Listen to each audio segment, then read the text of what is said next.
Kita jangan sampai nanti di akhirat orang itu datang sama Allah Subhanahu wa taala, ya Allah, ini orang muflis nih. Itu orang itu pernah nyela kita itu. Itu orang belum pernah minta maaf sama kita, ya Allah. Hati kita sakitnya, hati kita kecewa. Pernah diomongin sama dia begitu. Ya Allah, saya minta pahala puasanya aja deh. Saya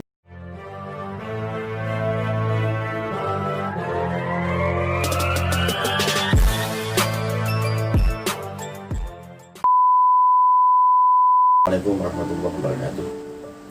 Bismillah, alhamdulillah, salatu wassalamu ala rasulillah Sayyidina Muhammad ibn Abdullah wa alihi wa ashabihi wa man tabi'ahum wa nasarahu wa wala wa la hawla wa la quwwata illa billah. Subhanaka la ilma lana illa ma 'allamtana innaka antal alimul hakim.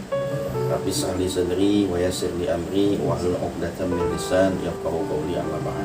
Pemirsa channel YouTube Hafiz Akbar Official yang insyaallah dimuliakan Allah Subhanahu wa taala. Hari ini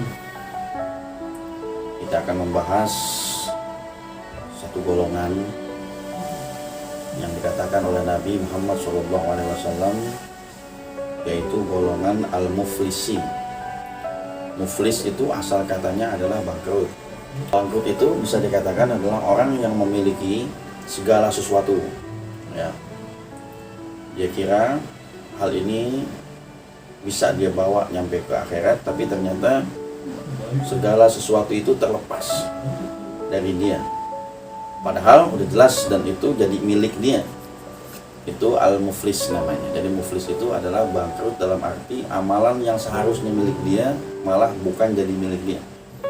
Ya, atau kalau kata kita bahasa gampangnya terlepas dari diri dia. Maka orang yang muflis ini yang menjadi gambaran para sahabat ketika ditanya oleh baginda Rasul SAW adalah orang yang tadinya kaya, banyak harta, tiba-tiba bangkrut gitu. Tiba-tiba hartanya hilang. Tiba-tiba dia total menjadi hidupnya susah.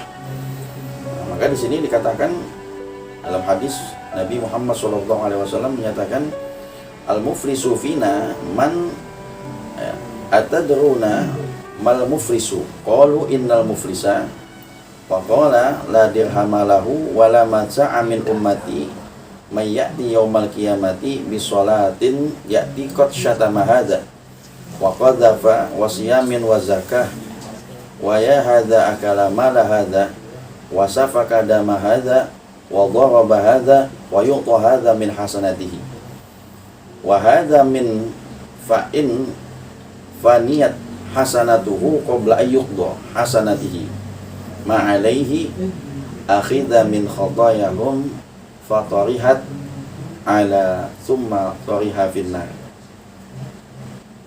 Dikatakan di sini adalah, tahukah kalian siapakah orang yang bangkrut itu?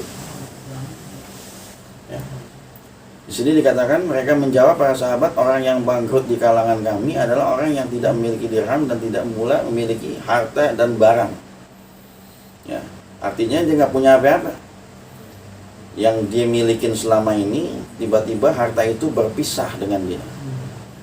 Ya, jadi kalau kata Nabi, kalau cuma ditinggalin dunia aja sih, di dunia itu bukan jadi satu hal yang bangkrut. Artinya dunia masih bisa kita cari lagi. Ya, yang satu berpisah, tapi yang lain masih ada yang berjodoh dengan kita, itu harta. Tapi bukan itu katanya Rasulullah SAW, kata Nabi, sesungguhnya orang yang bangkrut dari umatku adalah orang yang nanti datang pada hari kiamat dengan membawa pahala sholat, puasa, zakat, namun ia juga datang dengan membawa dosa kezaliman. Jadi ibadahnya udah selesai, ya, sholatnya udah bagus, zakatnya udah bagus, perihal kebaikan seluruhnya juga udah bagus, tapi banyak kezaliman yang dia belum selesaikan di dunia.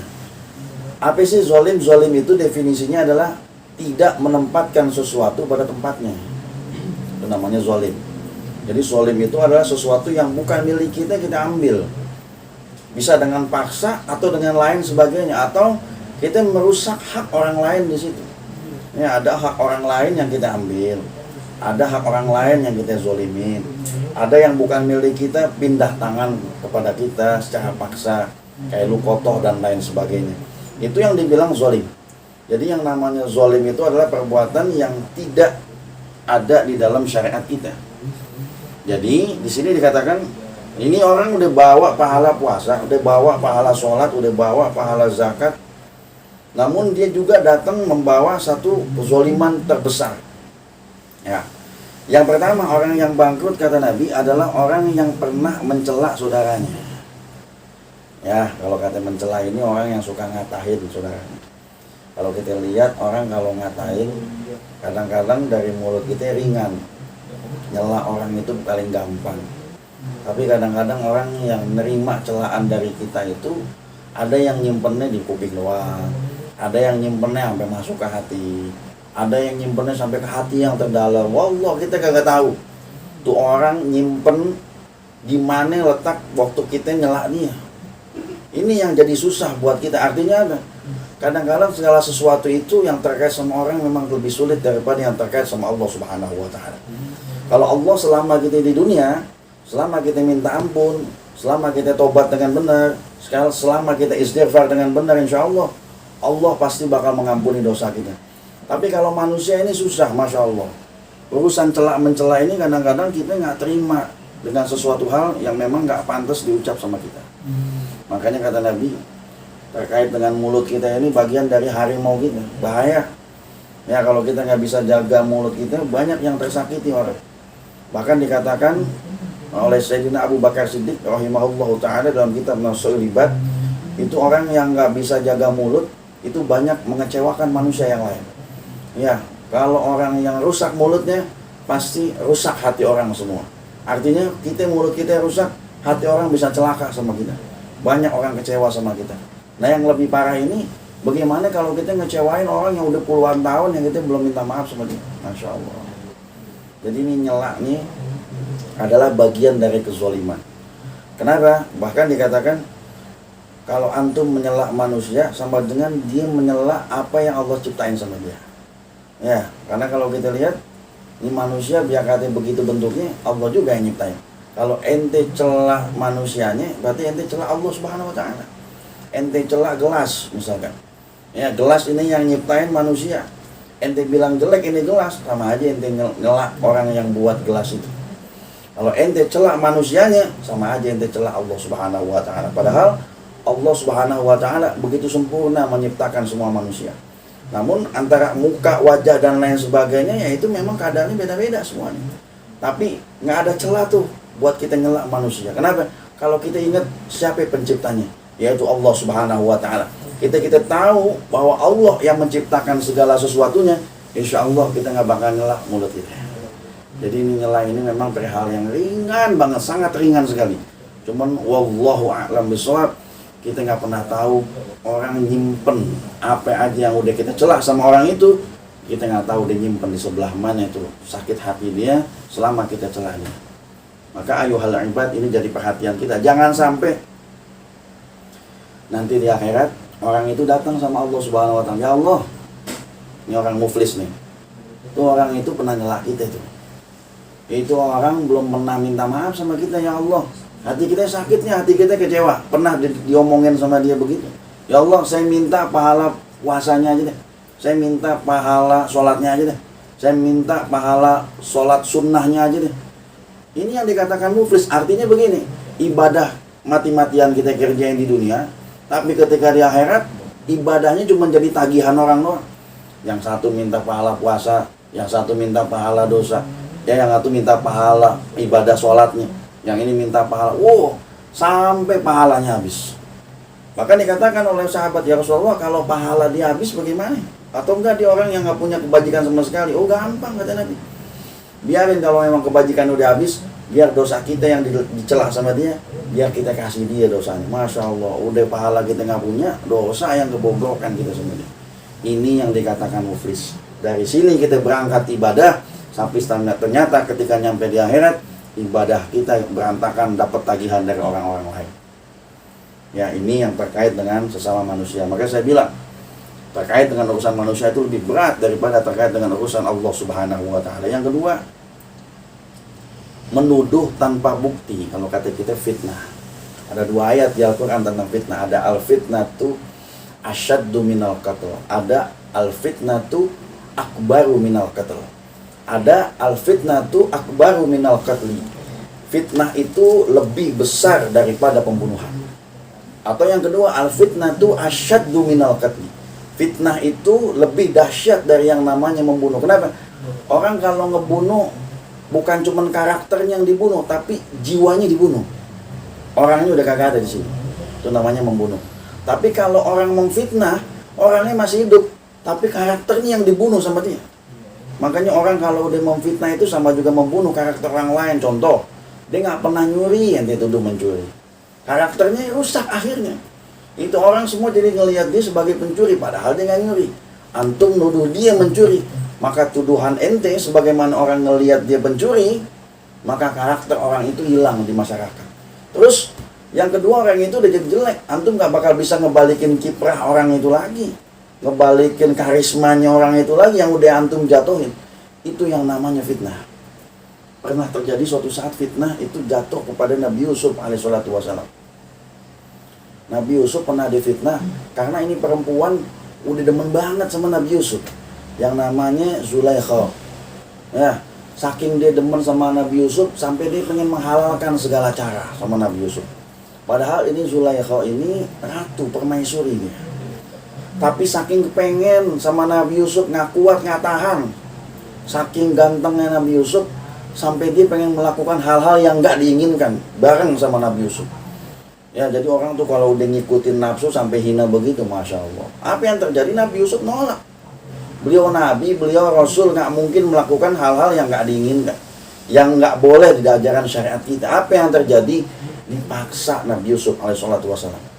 Tapi dalam pengadilan udah terlihat Nabi Yusuf robek bajunya ini nggak di depan ini, tapi robeknya yang di sebelah belakang.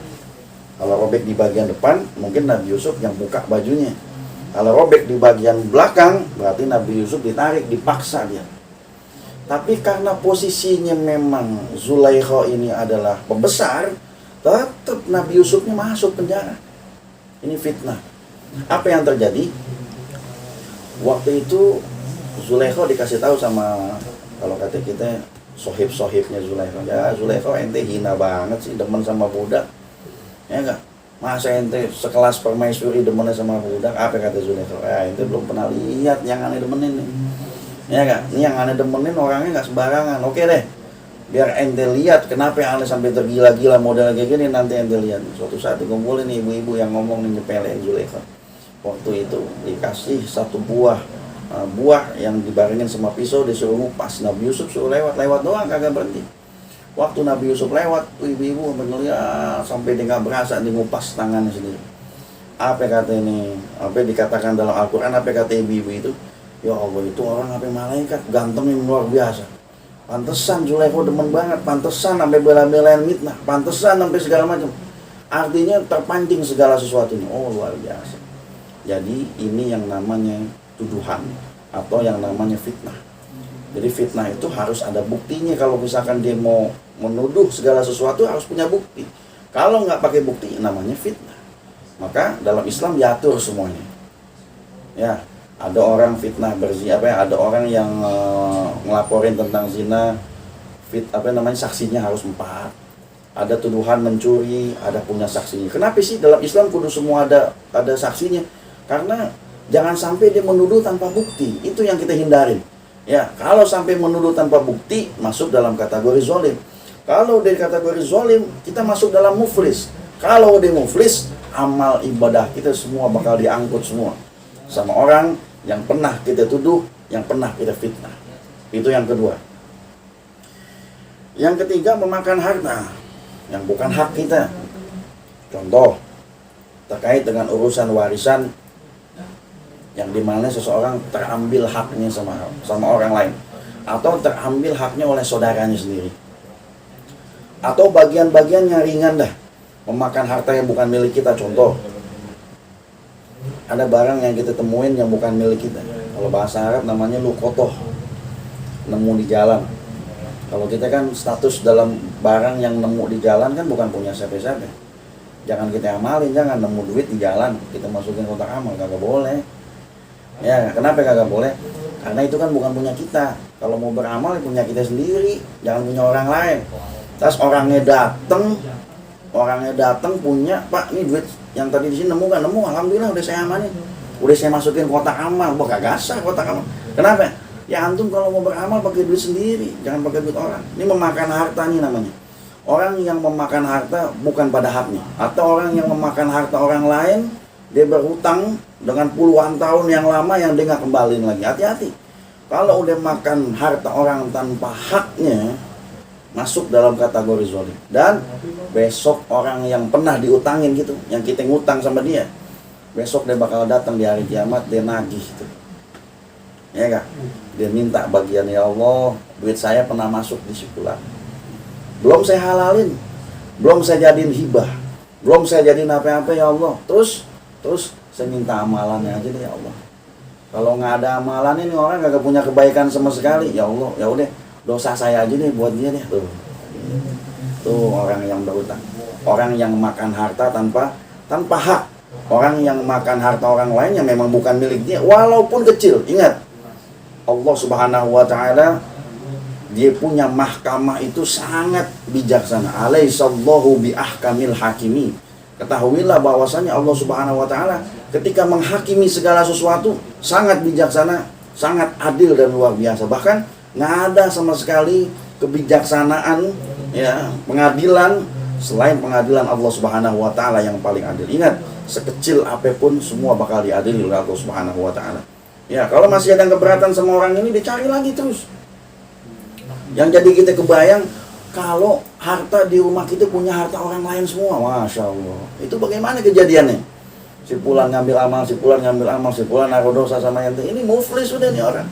Dia kata dia punya ibadah haji sampai 50 kali, wah nggak ada hatinya udah. Kenapa? Ketika dia ngambil harta orang lain, ketika dia ngambil hak orang lain, maka selesailah hidup kita. Ya, yang keempat adalah menumpahkan darah orang lain. Nah, ini bagian menumpahkan darah orang lain adalah hak seorang muslim. Ingat, muslim yang lain, yang satu dengan yang lain punya yang namanya kisos. Ya, ada yang namanya kisos. Wal anfa bil anfi, wal uzuna bil uzuni, wasinna bisinni. Wal anfa bil anfi, orang yang kena hidungnya balas hidung lagi. Wal uzuna bil uzuni, orang yang kena telinganya balas telinga lagi. Wasinna bisinni, orang yang kena giginya balas dengan gigi lagi. Itu yang namanya kisos. Wasinna bisinni wal juruha kisos, itulah kisos. Bagaimana dengan urusan nyawa? Kisos. Kalau orang sudah menumpahkan darah sesama muslim, balasannya cuma menumpahkan darah, nggak ada lagi. Ini yang namanya hak seorang muslim yang lain. Maka dikatakan pernah terjadi. Ada sahabat Nabi namanya Usamah bin Zaid. Ya, Usamah bin Zaid ini adalah sahabat Nabi, anak dari Zaid bin Harisah. Ya, Zaid bin Harisah punya istri, istrinya namanya Ummu Aiman namanya. Ya, Ummu Aiman punya anak namanya Usamah bin Zaid. Usamah bin Zaid pernah datang nih sama Nabi dalam satu peperangan.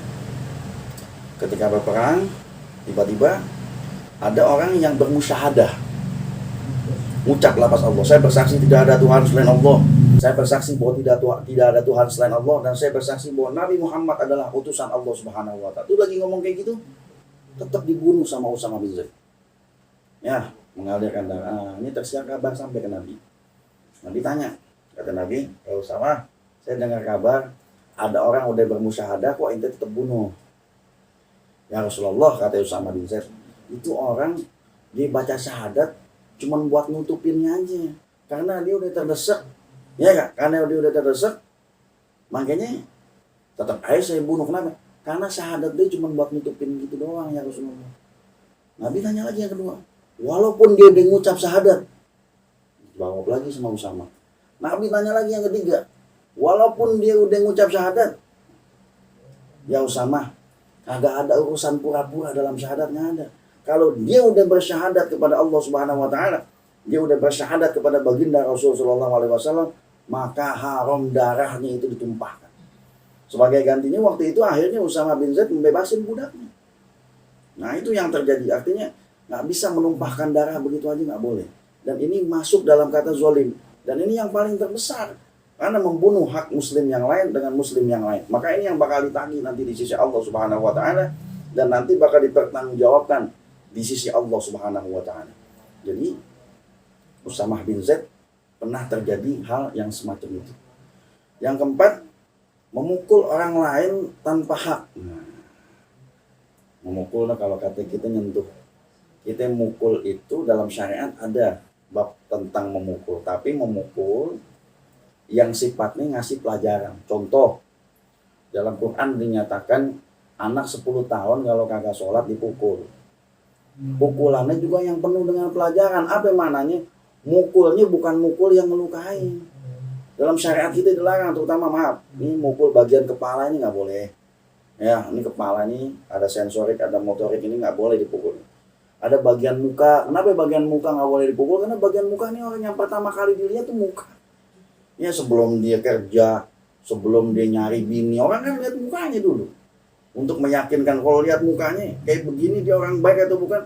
Karena wajah ini bagian pertama yang dilihat sama orang, maka nggak boleh kita mukul wajah tanpa hak. Walaupun itu ada larangan-larangan yang memang udah di dalam syariat kita. Jadi bagaimana sih memukul orang lain tanpa hak? Memukul orang lain tanpa hak adalah mukul tapi tanpa sebab. Kecuali kita bela diri. Gimana letak kita bela diri?